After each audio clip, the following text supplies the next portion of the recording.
Un replanteo de obra, ¿qué es? En definitiva, es llevar al terreno nuestro proyecto. O sea, es empezar a materializar. Nosotros vamos a tener un plano, un proyecto ejecutado, que lo podemos hacer nosotros o lo puede hacer otra persona. Y el replantearlo significa empezar a materializarlo. O sea, vamos a llevar al terreno todo lo que está expresado en los planos. Para materializarlo, para materializar esto, ¿qué es lo que tenemos que hacer? Bueno, previamente, antes de replantear, lo que tenemos que hacer es mirar bien el proyecto para poder interpretarlo y también entrar a mirar toda la documentación que tenga la obra para que nada se nos pase. Naturalmente, acá, como ven, es una planta sencilla puede ser de una vivienda, pero se puede replantear cualquier cosa, desde de hacer un quincho en el fondo de la casa, de hacer una ampliación de una habitación, de hacer una casa completa, de hacer un complejo habitacional, de hacer un edificio.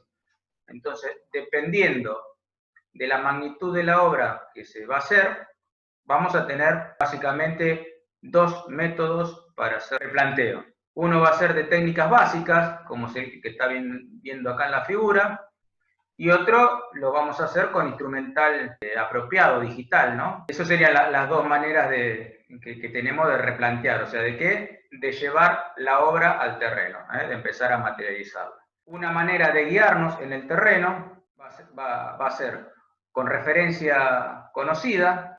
¿A qué me refiero con referencia? A tener algo para referenciarme, dónde pararme, dónde estoy ubicado.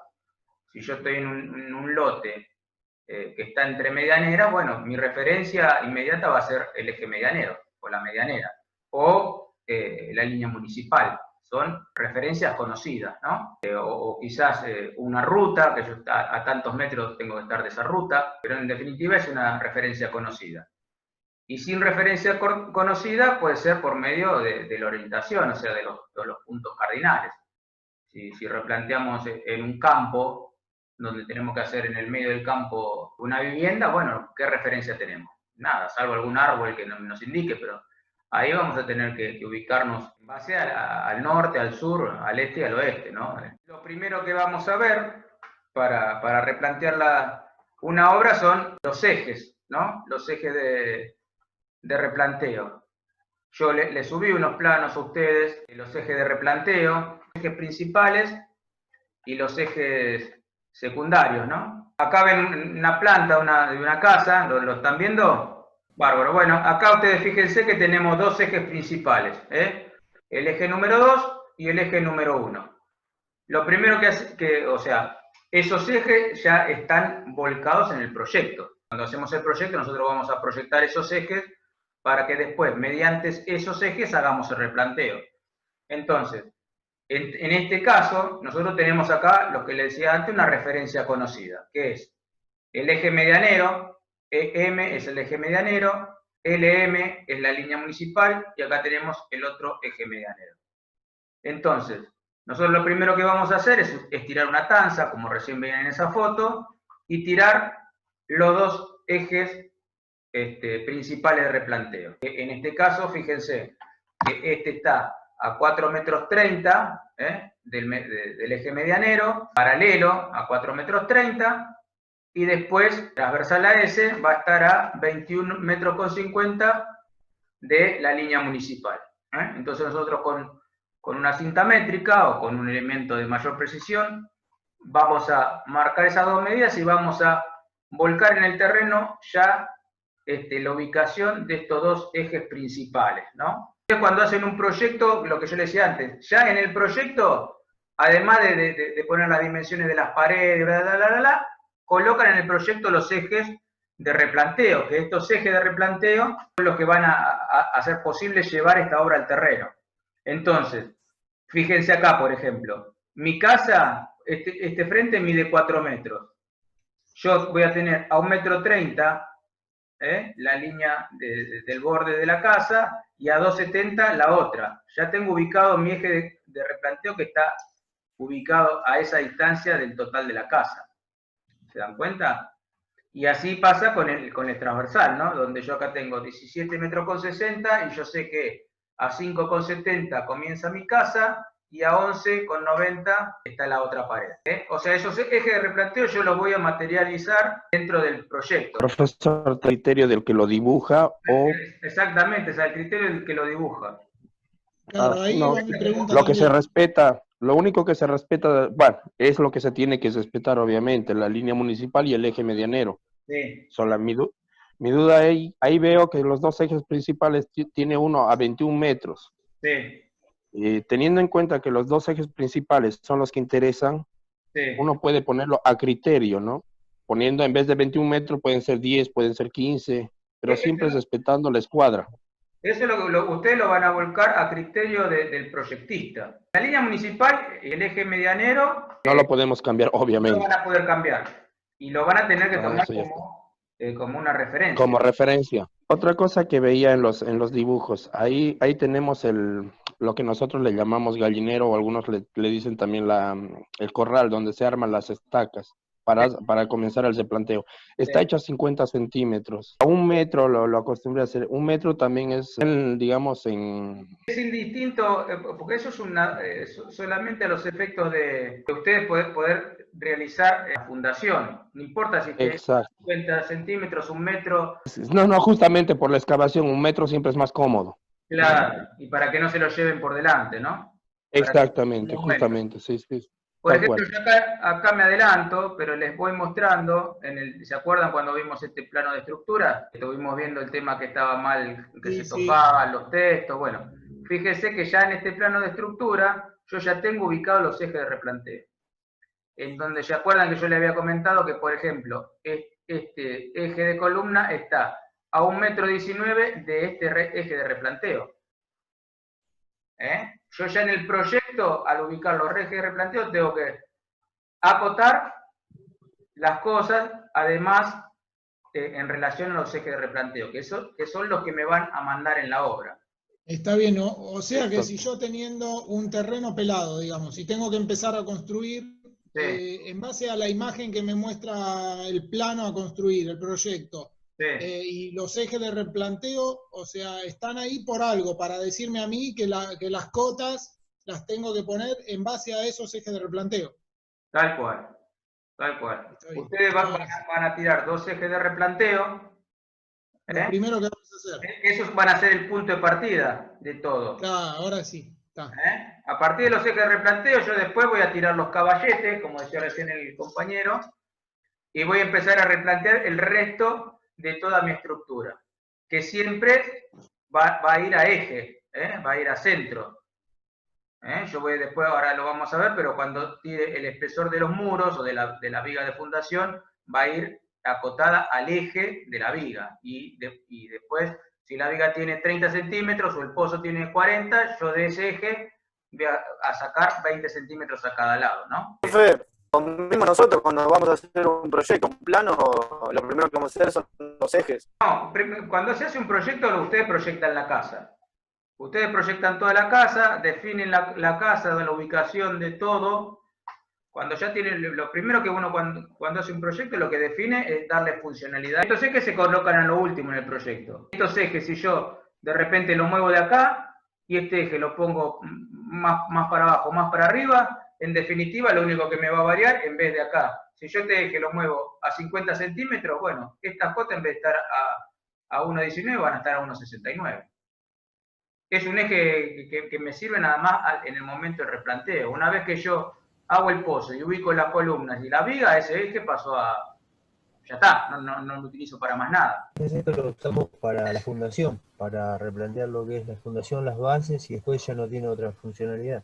Es que toda la vivienda arranca en la fundación, ¿no? O sea, yo arranco, una vez que yo armé la fundación, a mí va a marcar, como ven acá, dónde van a ir las paredes divisorias principales, ¿no? Después puede haber una pared divisoria por acá que no tiene que llegar a tierra, porque por ahí es una pared divisoria solamente que no soporta carga. Pero en definitiva, mi casa arranca la fundación. Una vez que yo armé la fundación, después me voy para arriba. Y todo ese trabajo que se hizo previo de replanteo ya no sirve más. Una vez que yo tengo hormigonadas las vigas de fundación y las columnas, yo ya puedo sacar los caballetes, sacar todo, que no los utilizo más. Lo sé. Trazando el eje medianero y el eje municipal, ¿no? A partir de ahí se tiran los ejes de replanteo. A partir dependiendo si yo no tengo, lo que le decía antes, si yo no tengo ninguna medianera, y voy a tener que buscar de dónde me agarro para tirar mi eje de replanteo. En el caso que yo tengo una medianera, y como yo, en este caso, ustedes fíjense que esta vivienda tengo, sí o sí, tener un retiro de frente de 6 metros, un retiro lateral de 3 metros, y otro retiro lateral de 3 metros. Eso me lo especifica la zonificación de la obra. Eso me lo dice el municipio, ¿no? Que yo tengo que estar retirado. Entonces es una obra entre medianeras que tengo mis ejes medianeros. Y en base a mis ejes medianeros yo me paro y de ahí mido para poder materializar mis ejes de replanteo, que son los que me van a servir para después replantear todo el resto de la obra. Para ustedes imagínense que yo tengo esta medianera, ¿no? Y puede pasar que yo mido desde acá hasta acá y resulta que desde acá hasta acá tengo, a ver cuánto tengo acá, 12, 16, 18, supóngase que yo mido de acá a acá y tengo 20 metros. Y resulta que voy al fondo y tengo 21. Algo pasó. Alguno de los ejes medianeros está mal. Yo no puedo hacer la casa torcida. Entonces yo en ese momento voy a tener que determinar a cuál de los ejes le doy pelota, cuál de los ejes me sirven para hacer la casa. Entonces voy a tirar un eje, voy a repartir la diferencia y voy a tirar un eje perfectamente acá, o quizás tome la medida de la línea municipal y diga, bueno, me voy para el fondo 21,50. Me voy para el fondo 21,50, 21,50, tiro mi eje y después tiro a 90 grados el otro eje. Ahora bien, ¿cómo hago para tirar a 90 grados el otro eje? Y yo esta la tengo torcida. ¿Cómo hago para tirar ese eje a... Trigonometría. Trigonometría. Yo tengo dos maneras de tirar una escuadra en un terreno. Yo no tengo referencia para tirar una escuadra a 90, yo tengo dos métodos. Uno es trazando una perpendicular a 90 grados, que ahora les cuento cómo es, y el otro es generando una escuadra con la regla 3-4-5. El primero, ¿cómo lo hago? Yo agarro una soga, con la longitud que tenga, marco, supóngase que esta soga tiene 2 metros, una soga, una regla, lo que quieran. Pongo un punto acá, pongo otro punto acá, y con los 2 metros voy marcando en el terreno una línea. Con un lápiz o con un fierro, voy rayando el terreno, lo rayo hasta por acá. Después me vuelvo a poner con esta soga, la fijo acá al terreno y hago lo mismo del otro lado. Hasta ahí. Después agarro la soga, esta que medía 2 metros, la doblo a la mitad al metro, trazo un punto acá. En el punto donde se cruzaron las dos marcas, ahí trazo una línea y yo estoy seguro que acá tengo 90 grados. El otro método, por ahí más conocido, es el de la escuadra de la regla 3-4-5. Si yo agarro una soga, ¿no? Después háganlo en casa si quieren. Agarren un hilo, midan 30 centímetros en un lado, le pueden hacer estas marquitas o no, tiene que tener 30 centímetros, le hacen un nudo, hacen otro nudo a los 40 centímetros y hacen otro nudo a los 50 centímetros. Al unirlos, le va a quedar 90 grados acá. Acá lo estamos haciendo con 3 metros, 4 metros y 5 metros, pero cuando yo tengo dos rectas, una de 3 metros y una de 4 metros, la hipotenusa de 5 metros me va a llevar a que estas dos tengan 90 grados. Profe, mientras más grande se haga la escuadra, por ahí va a arrojar tal vez menos errores, porque si hago una escuadra chiquitita y tengo errores milimétricos, a la cantidad de metros se va acrecentando, ¿no? Sí, obviamente, pero ustedes piensen que 4 metros y 3 metros yo ya tengo la dimensión de una habitación, Cuanto yo más espacio tengo para regla más grande, me voy a ir con múltiplos de estos. Entonces, ¿qué puedo tirar?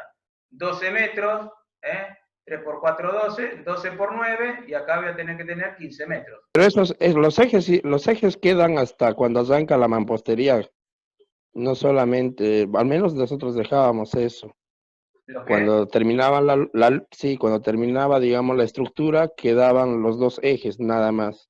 Sí. Después ya todo lo demás volaba. Una vez que yo armé toda la base de fundación, toda la estructura, ya el replanteo pasó a otra instancia, ya no sirve más.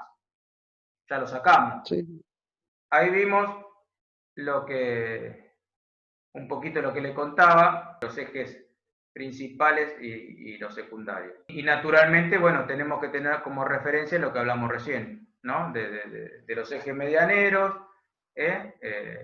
de la línea municipal.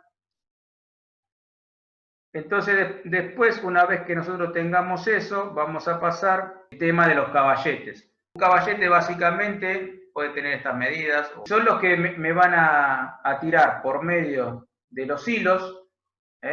Yo voy a replantear la obra. Arriba de este caballete voy a poner un clavo, que va a ser el del eje de la pared, y después a cada lado voy a poner otro clavo que me va a marcar el ancho de la pared, o en este caso de la viga de fundación. Entonces yo por medio de esto, yo voy a empezar a marcar en el terreno donde tengo que hacer las zanjas para hacer la fundación, ¿no? Acá vemos los muchachos cómo van realizando esta tarea, si bien acá es un croquis básico, pero básicamente me muestra cómo es este proceso de replanteo, ¿no? Los caballetes, los clavos que yo le decía y los hilos. Y esto, bueno, tiene que estar en ángulo recto, que nos van a empezar a servir ese método que les comenté para tirar una escuadra, ¿no? Siempre tenemos que ir verificando todo esto, ¿no? Porque ustedes piensen que una vez que si yo me equivoco en la fundación, ya estoy haciendo un error que se va a ir acrecentando en el resto de la edificación. Entonces yo tengo que estar bien seguro cuando armo la fundación de tener todo medido y todo bien en su lugar. Después se puede arreglar, siempre las cosas se pueden arreglar, pero bueno, sale más caro. Sí, pero los albañiles siempre echaban la culpa a los carpinteros. Bueno, pero ahí es el capataz el que tiene que... Porque todos nos equivocamos, capaz que pusieron perfectamente esto a 90 y después pasó uno con la carretilla que no se dio cuenta y le pegó a uno de los caballetes y torció todos los hilos. Y si este muchacho no se dio cuenta, resulta que cava la zanja torcida, se hormigona la zanja y después nos damos cuenta que tenemos 10 centímetros de diferencia por un error involuntario. Entonces eso tenemos que ir estudiándolo. De todo, No, de consulta, todo. Como... profe. ¿A qué altura van los hilos puestos? O mismo las estacas, para poder, digamos, marcar bien el... Acá tenés una altura media. Vos pensás que esto siempre es modificable, es una base. Pero más o menos tenés que estar, ¿ves? A 40 centímetros del terreno, tiene que estar armado este caballete, más o menos. Esta estaca tiene que estar clavada unos 20 centímetros en el piso, tiene 60 centímetros en total, unos 60 centímetros tiene la tabla superior por unos 15. Son medidas estándar. Esto puede ser así, o hay una mejor forma de hacerlo, es aquel que se arma un corral, que en vez de tener caballetes individuales, se arma todo el perímetro con tabla, se hace una tabla continua, todo el perímetro, y uno después va marcando donde necesite poner los hilos según las divisiones que tenga los muros en la obra, ¿no? Profesor, Mariela, le hago una consulta porque yo estoy, desde que empezó la clase, tratando como de hilar información, porque la verdad es que yo no trabajo en construcción. Claro. Lo más cerca que estoy es del diseño y siento como que hay un montón de cosas que no estoy entendiendo. Perdón si pregunto pavadas para el resto que por ahí sí tienen experiencia en construcción, pero en realidad no termino de entender en qué etapa empieza esto. O sea, todo esto que usted vino explicando a lo largo de la clase. Sí. Esto empieza en el comienzo, Mariela, y no son pavadas. Está perfecto que vos preguntes porque seguramente como vos hay un montón de chicos que no están entendiendo. Yo acá les voy a pasar un video, lo voy a adelantar como para que entiendan, a ver si le voy a cortar el audio y se lo voy a ir adelantando. En definitiva, acá vemos la obra terminada, pero esta es la casa ya terminada. Para volcar este diseño que nosotros ya hemos proyectado, vamos a empezar por el terreno. Entonces, en el terreno, este va a ser nuestra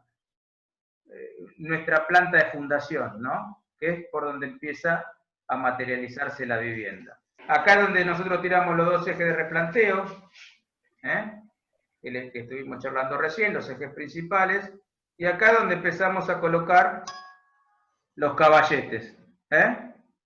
¿Se dan cuenta? Entonces, por medio de los caballetes, ¿ven? Nosotros, vos Mariela me preguntaba recién, no sé si un poquito más pudiste entender. Sí, por ahí con el video es como que se ordenó mejor. Claro. El tema es que, bueno, por ejemplo, ¿qué es un caballete? ¿Qué hilo se usa? Son todas cosas como de trabajo de campo que al no tenerlo, por ahí es más difícil por ahí para alguien que no tiene ningún conocimiento de construcción entenderlo. Claro. Pero bueno, nada, tendrá que aceptar todas las preguntas que tengo.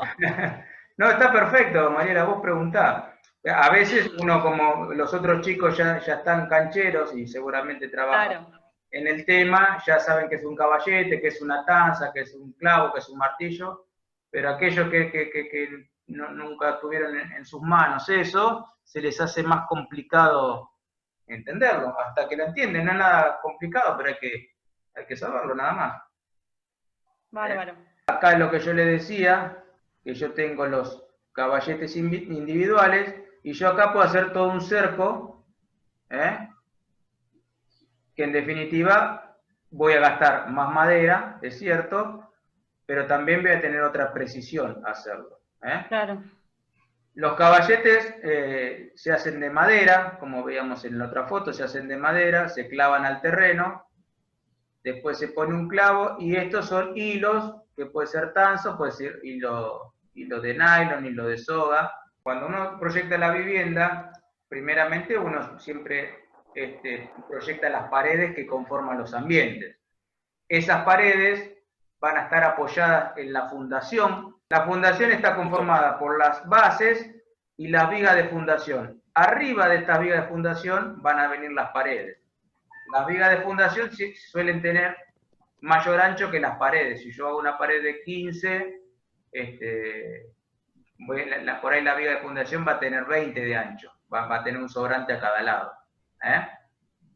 Respecto de los hilos, a ver si el video avanza un poquito más. Los hilos me va a marcar ya el ancho de la pared, el eje y el ancho. Yo siempre voy a clavar 3 hilos, ¿ven?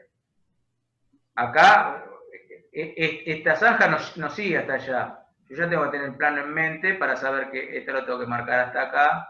Yo tengo que ir marcando en el terreno cómo voy a ir este pozo. Porque esto en definitiva es una zanja que yo armo para armarla, después para llenar las vigas, ¿no? Las vigas de fundación. Profe, entonces por cada zanja van 3 hilos.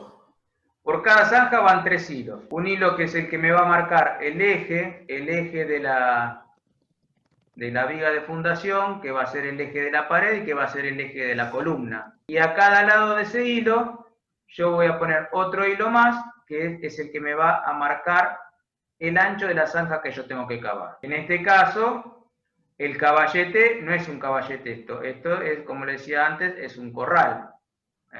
Acá tenemos las dos variantes. Acá, fíjense que hay un hilo solo. Este hilo me está marcando, ¿qué me está marcando? Y el lateral de la zanja, me estaría faltando el hilo del eje y el otro hilo que me marca el espesor, el ancho que va a tener la zanja. En este caso ahí vemos un hilo, si se alcanza a ver, que es el mismo que el agrimensor nos ha indicado. A partir de ahí salen todas las líneas ortogonales y como vemos aquí hay que tener sumo cuidado con la medianera del vecino al hacer la excavación, porque precisamente el vecino tiene sus cimientos también, entonces no hay que tocarlos y hay que tener mucho cuidado al momento de la excavación.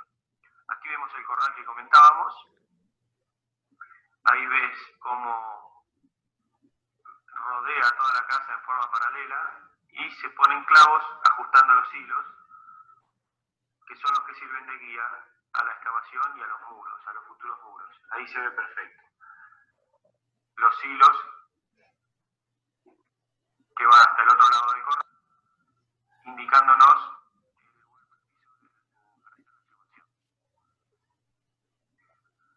parte de la excavación.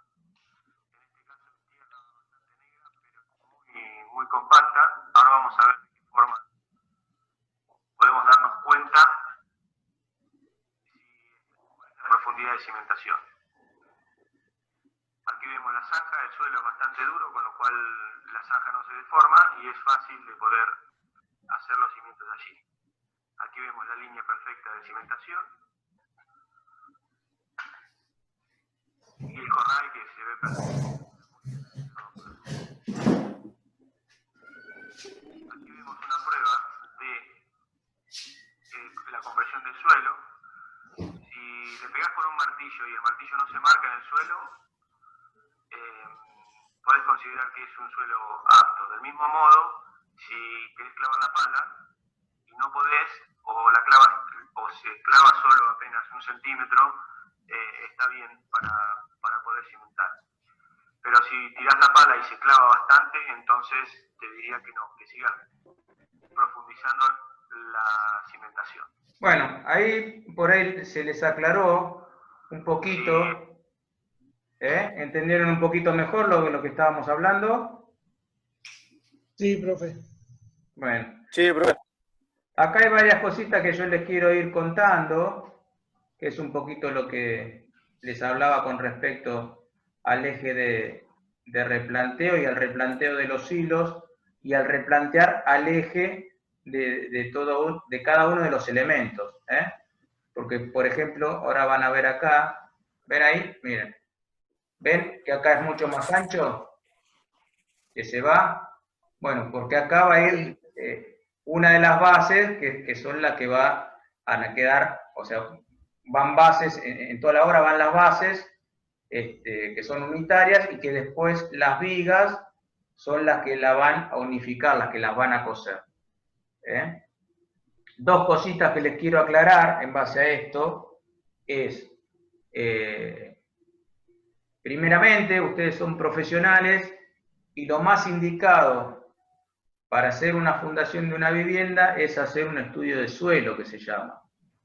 Estos métodos de comprobación antiguos, son métodos antiguos y que medianamente funcionan, pero pueden fallar. Claro.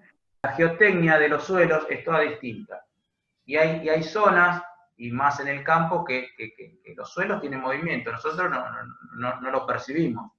Pero una fundación, una vivienda es una estructura rígida que en cuanto se mueve medio milímetro se asienta distinto y se fisura. Entonces, profesor, ¿le hago una consulta? Sí. Yo me anoté unas preguntas para hacerle mientras veíamos el video y con respecto al tema de la zanja. Sí. Y una de mis preguntas era si se estudiaba el suelo, usted respondió que sí. ¿Quién hace eso, ese tipo de estudio?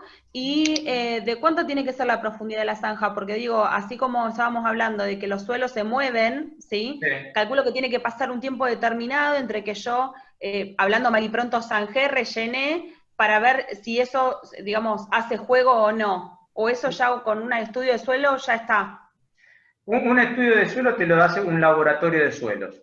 Hay personas que van al campo, que hacen una perforación, sacan muestra de suelo y después en el laboratorio hacen una serie de ensayos con ese suelo que determinan el coeficiente al corte del suelo. ¿Cómo coeficiente? Coeficiente al corte del suelo. Son estudios de mecánica de suelo. Esa persona le va a decir a ustedes qué tipo de suelo es, qué dureza tiene y a cuánto tienen que excavar, o sea, profundizar para empezar la cimentación.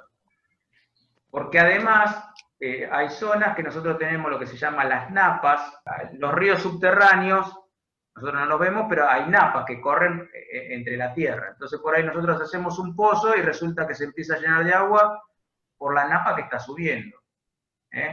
Esa profundidad del pozo que vos me decías recién, la determina el estudio de suelo, o en el caso, como muestra el video, ellos van a cavar hasta donde la pala no se clava, que es lo que le estaban mostrando, o golpean con la masa y lo ven firme, pero es una aproximación, en algunos casos funciona bien. En definitiva, yo tengo que llegar al suelo firme, se llama. El suelo, a medida que nosotros profundizamos, cada vez está más consolidado y más firme. Nosotros, la fundación, ¿qué es lo que va a hacer? La fundación va a soportar todo el peso de la casa y la va a descargar a suelo firme. Claro. Entonces, ¿cuál es la profundidad de fundación? Y no se sabe. Mediante estos métodos, o bien me lo va a decir un estudio de suelo. Lo más común es que no se haga, pero hoy por hoy hay muchos terrenos que están siendo rellenados. Claro. Que antes eran bajos de zonas, y que por ahí antes eran viejos ríos o lagunas, y hoy en día la urbanización va ocupando todos esos terrenos, que no son terrenos firmes o terrenos altos. Entonces nosotros no podemos estar con métodos antiguos cuando hoy hay métodos más modernos que, ya les digo, yo creo que les contaba a ustedes el otro día el tema del ejercicio que les hice hacer los chicos de segundo, de comparar dos tipos de baño, uno con líneas de última tendencia y uno con líneas básicas, donde un baño salía a revestirlo 100.000 pesos y el mismo baño con otro tipo de cerámica salía 200.000. Entonces hay veces que uno en una vivienda no quiere gastar 30.000 pesos para no gastar en un estudio de suelo y resulta que después se compra una canilla que vale 20. Pero si a mí se me fisuró la casa, no tengo más solución. Bien, y le hago una consulta. Supongamos que yo tengo un proyecto, ¿sí? Como para ordenar un poco las ideas. Tengo un proyecto, yo ya tengo hecho el diseño, es una casa construible, con los metros que necesito y demás. Voy y pido un estudio de suelo porque tratamos de hacerlo de lo más profesional posible. Sí. Digamos, una vez que yo ya tengo el estudio de suelo, ahí se supone que me reúno con mi equipo y quién se encarga de hacer toda esa estructura de madera para empezar a cavar, digamos. Los mismos albañiles. Los mismos albañiles. Claro, vos si en el caso tuyo estás de dirección de obra, vos le vas a dar al capataz o a los chicos, ellos van a armar el caballete, ellos saben hacerlo, o vos le vas a indicar, en el caso que no sepan, porque vos ya lo estás aprendiendo, cómo hacerlo, y a tirar los hilos y vas a verificar que eso esté bien hecho. O buscar otros albañiles. Que sepan. O buscar otros albañiles que sepan. O buscar otros albañiles que sepan, claro. Tenés las dos variantes, pero eso es la función nuestra, es estar en el momento clave para verificar que no haya ningún error. Porque cualquier error que solucionable ahora se transfiere en economía posterior. ¿Y cuánto tiempo debería llevar algo así? ¿Cuánto? ¿Cuánto tiempo digamos, en días, más allá de si llueve, no llueve y demás, ¿no? Sí. ¿Cuánto tiempo se estima que duraría preparar el terreno y hacer la zanja y armar la estructura con caballete, con todo, como para ordenar? Porque digo, calculo que toda obra lleva un estimado de días. Después vamos a depender del clima también, ¿no? Pero claro, digo, ¿cuánto tiempo se debería hacer? Eso es relativo al tamaño de obra que vos tengas. Si tenés una vivienda chica, capaz que en medio día, en un día ya te tiran todos los caballetes y cavan la mayoría de las zanjas. En 2 días tenés que tener todo cavado. Si el terreno, como mostraba en una parte, dice, este es un terreno firme, con lo cual no se desmoronan las paredes. Entonces yo, cavando la zanja, yo esa misma zanja la utilizo de encofrado. No tengo que... También depende de la cantidad de gente. Todo un molde para llenar las vigas, ¿no? Si yo tengo terreno que se desmorona, por ejemplo en la costa, en la arena, yo tengo que armar todo un encofrado para después cuando lleno con hormigón me quede perfectamente esa viga armada. También depende de la profundidad que yo tenga que fundar. Si un estudio de suelo me dice que yo tengo que fundar mis bases a 2,50 metros, 3 metros, tengo que hacer un pozo de 1,50 metros por 1,50 metros para que lo puedan hacer a 3 metros. Tengo que sacar tierra a 3 metros y según la cantidad de bases que tenga que yo hacer. ¿Te das cuenta, Mariela? O sea, todo es relativo, no tenés hay que ver la obra. Normalmente eso hacen los poseros, profe. Y son los que arman son los carpinteros armadores. Los albañiles vienen después. Claro. Porque si pones albañiles a hacer eso, bueno, por experiencia. Sí, vos decís que no sale mal, Edson, pero yo tenía un grupo de muchachos que andaba bien en todo, que hacían los pozos, que tiraban las... Obviamente siempre había un capataz adelante que se los guiaba, ¿no? Sí, pero un albañil lo va a acabar más rápido que un posero, que ya está en eso. Ah, no, más vale. Si uno alguna vez hizo... Y un carpintero armador está todo el tiempo solo con estructura, nunca levanta pared, solamente hace estructura. Claro. Pero ya eso para... Pero son obras grandes. Claro, y para losas. Sí, claro, justamente. Claro. Con el tema de... ¿Hace falta los estudios de suelo para la fundación? Si, por ejemplo, ahora que hay muchos métodos nuevos, ¿no? de construir, por ejemplo, ladrillo retac, que lo hacen solamente con pilotines, hacen como losas, se hacen plataformas en el piso solamente con pilotines. Claro. O por ejemplo steel framing. ¿Eso es un estudio de suelo para hacer el replanteo? Sí, esos son otros métodos de fundación, hacer una platea. Hacer una platea, yo no necesito un estudio de suelo para hacer una platea. O sí, para verificar si yo no tengo una napa cercana. Pero hacer una platea tiene un costo que ustedes no se dan ni idea la fortuna que sale hacer una platea. Porque una platea es como si fuesen 2 o 3 losas por la cantidad de hierro que lleva esa platea va a soportar toda la casa. Es como que toda la casa trabaja arriba de un plato. Yo hago un plato perfecto de hormigón y arriba le monto la casa. Si el terreno se mueve, se mueve en forma conjunta. Pero eso lleva una estructura de hormigón y hierro que sale una millonada. Uno tiene que buscar el método constructivo que corresponda y el más económico. Yo no le voy a decir al cliente, no, mira, hace una platea que con esto no tenés ningún problema. Y resulta que el tipo capaz que gasta, no sé, 3 millones para hacer eso. Porque nosotros haciendo vigas de encadenado y bases, vamos a tener cierta cantidad de hierro nada más en el espesor de una viga y de la base. Cuando yo hago una platea supónganse, no sé, que la casa tenga 8 metros de ancho por 20 metros de largo. Yo tengo que todo ese piso llenarlo de hierro y de hormigón. No nada más que donde van las paredes, ¿entiende?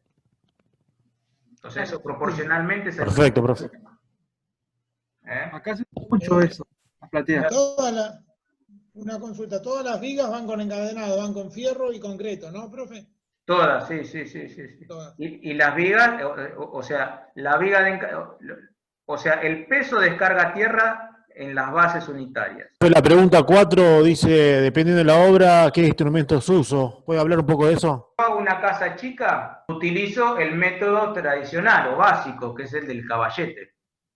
Si yo tengo que hacer un complejo de vivienda o tengo que hacer un edificio, ya voy a ir con equipos gráficos. Yo ahora les voy a mostrar un video, esperen que se los voy a compartir. Este es como un equipo... ¿Cómo se pasa del plano a la realidad? Este es un equipo para hacer el mismo trabajo que se hace con los caballetes. El aparato ya está estacionado y nivelado.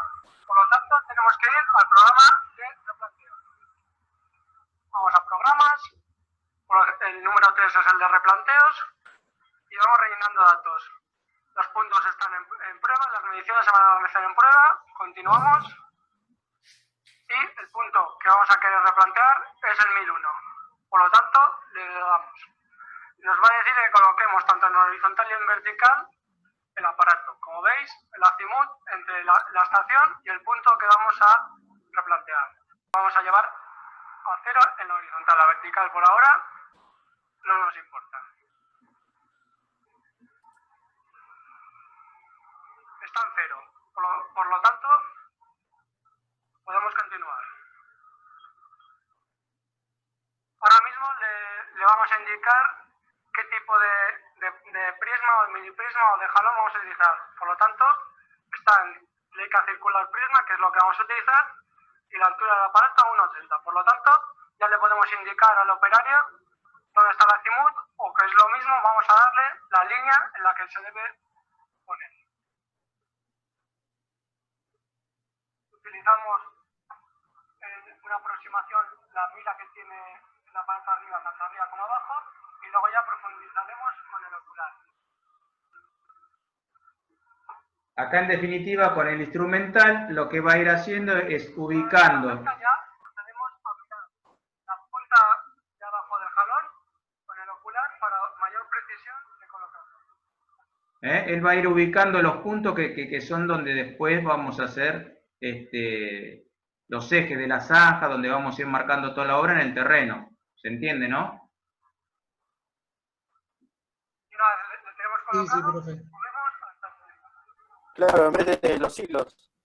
Eso suplanta los hilos, porque ya son obras más complejas, ¿no?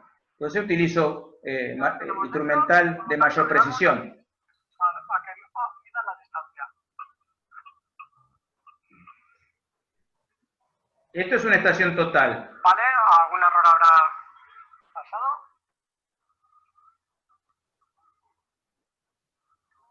¿Vale? Le volvemos a dar. Errores del directo. Como podemos observar, nos da la información del replanteo. Ahora mismo se encuentra que tiene que ir más adelante, o que es lo mismo como él me está mirando a mí, tendrá que ir para atrás 0,7 metros, y como no indica izquierda o derecha está en 0, está en línea. Por lo tanto, le indicaremos que tiene que ir 0,7 hacia atrás. 0,7 hacia atrás. Él se aprovecha de la regla métrica que tiene el jalón para ir los 0,7. Para hacer esta operación se habrá movido de la línea, por lo tanto, solo moviendo la vertical del aparato hasta donde está en línea, le volvemos a corregir para darle la línea.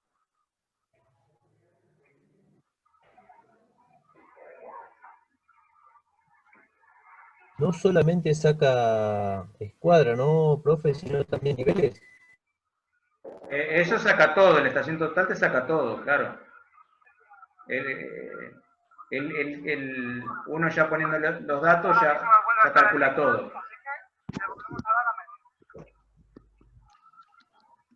Ahora mismo se encuentra que tiene que ir hacia atrás respecto a nosotros, así que hacia adelante 5 centímetros para hallar el punto. 5 centímetros hacia mí. Este método consiste en reiterar esta metodología hasta que damos con la precisión que queremos. Si estuviera dentro del milímetro, ya lo consideraríamos que está dentro del punto. Esto siempre repercute respecto a la escala del trabajo. Si estamos replanteando un muro de un grosor de medio metro, con estar dentro del centímetro nos valdría. No es lo mismo un muro que una base o un punto de tamaño minúsculo. En definitiva, lo que yo les comentaba, ¿no? Según la complejidad de la obra, es el método que voy a utilizar para replantearlo, para llevarlo al terreno. Ese instrumental que estaban viendo ahí es de mucha precisión, y si yo necesito precisión, porque supónganse yo voy a hacer un edificio donde después voy a hacer, no sé, una piel de vidrio, que eso después cierra todo al milímetro, yo tengo que ir permanentemente verificando el milímetro de la construcción. Entonces tengo un instrumental que me verifica eso. Por medio del instrumental, él le va indicando al operario dónde se tiene que ir ubicando. Cuando esté justo en el punto que tiene que estar, ahí va a marcar que, bueno, que ese es el punto que está buscando, que es el punto que está marcado en el plano, ¿no? Porque en definitiva nosotros tenemos un proyecto que lo tenemos que volcar a un terreno. Eso es lo que se refiere ese equipo te marca exactamente dónde vas a hacer cada cota, ¿verdad, profesor? Claro. Yo primero, en ese equipo yo voy a volcar el archivo DWG de mi proyecto, lo voy a volcar ahí y voy a ir buscando los puntos que tengo que ir replanteando y los voy a hacer, los voy a ir marcando mediante el operario. El operario tiene el prisma, ese prisma es una serie de espejos que tiene, y cuando yo miro por la estación total, tira una de luz que me rebota y me va ubicando dónde tiene que estar el prisma, ¿no? Y yo voy marcando los puntos que necesito del proyecto. Acá quería que vean, para los que por ahí se quedaron con dudas, es cómo arranca la vivienda. Acá tenemos la fundación, esa es la base. ¿Se acuerdan en el video que yo les mostré que la zanja estaba angosta por acá y después se ensanchaba en la esquina? Bueno, ¿por qué se ensancha? Porque acá vamos a tener la base. Una pequeña columna, dependiendo de la profundidad que tenga este pozo, el cual va a depender de la firmeza que yo tenga que llegar al terreno o de lo que me diga el estudio de suelo que tengo que profundizar. Y después, arriba voy a tener la viga de fundación. Esta viga de fundación lo que me va a hacer va a unificar todas las bases independientes para que la obra trabaje en conjunto. Por arriba de la viga de fundación yo ya empiezo a levantar mi muro. ¿Qué es esto que vemos acá? Yo ya empiezo a levantar mi muro, o en este caso, bueno, es lo mismo, porque acá tengo también la base, tengo mi viga de fundación, tengo mi columna, que está centrada con la base, en este caso acá no hay columna. Tengo mi columna y a partir de acá yo levanto el muro, como lo ven ahí, y después ya viene el piso. Si yo esto lo veo en el plano, acá tengo mi base. Acá tengo mi base, fíjense que dependiendo del estructuralista, lo que ha calculado, voy a tener bases de distintas dimensiones, pero que en definitiva yo voy a tener acá mi eje de columna, esto es la columna, acá es la columna, esta es la base es la que apoya directamente al piso, voy a tener mi columna, y esto que ven acá es mi viga de fundación. Esto que tengo acá es la medida que yo tengo del eje, acá yo tengo el centro de la columna, del centro de la columna a mi eje de replanteo. Volvemos a lo del eje de replanteo. Entonces yo sé que esta columna va a estar a 5,65 de mi eje de replanteo. ¿Y esta columna de cuánto es? Acá está, 18 por 18. Y lleva 4 hierros del 12. Esta es la información que yo tengo que ir leyendo en los planos, que es lo que hablábamos en la clase anterior de la interpretación del plano. Toda la información está volcada en los planos. Uno tiene que aprender a leerla. Acá, fíjense que mi base, ¿cuánto tiene? 1 metro por 1 metro. Acá me lo dice. Base tipo 100 por 100, con una malla inferior de hierro del 10, esto phi es el diámetro del hierro, cada 10, o sea, cada 10 centímetros. Voy a tener una malla, después la vamos a ver igual, no se preocupen, pero que tiene esas dimensiones. Acá pasa lo mismo, ¿ven? Está replanteada 5,65, y si miramos por acá, está a 8,15 de mi otro eje. Acá está mi otro eje. Este es el eje de replanteo. Acá está la banderita. Este es mi eje de replanteo, el longitudinal. El cual yo voy replanteando los ejes de columna. O sea, el eje de columna va a coincidir con el eje de la base y va a coincidir con el eje de mi muro. Que va a ser el eje, o sea, el eje del muro va a ser el eje de la viga de fundación. Después el muro va a venir seguramente más angosto que la viga. Pero siempre el muro se levanta a partir de la viga de fundación, como veíamos en la perspectiva esa del 3D. Acá pasa lo mismo, fíjense que acá estamos a 1,19 metro del eje, estamos cerquita. Y si nosotros nos venimos para acá, por ejemplo, esta va a estar a 11,65 del eje 2. ¿Cuál es el eje 2? Lo buscamos acá, este es el eje 2. Este que tenemos es el eje 2. Entonces, volviendo a lo que hablamos hoy, los ejes de replanteo son los que me van a permitir replantear toda la obra. A eje, todo a eje. En este caso, fíjense que la base esta es más chica, 60 por 60. la columna sigue siendo 18 por 18, con 4 hierros del 12, y va a estar a 11.65 de ese eje y a 3.05 del otro eje.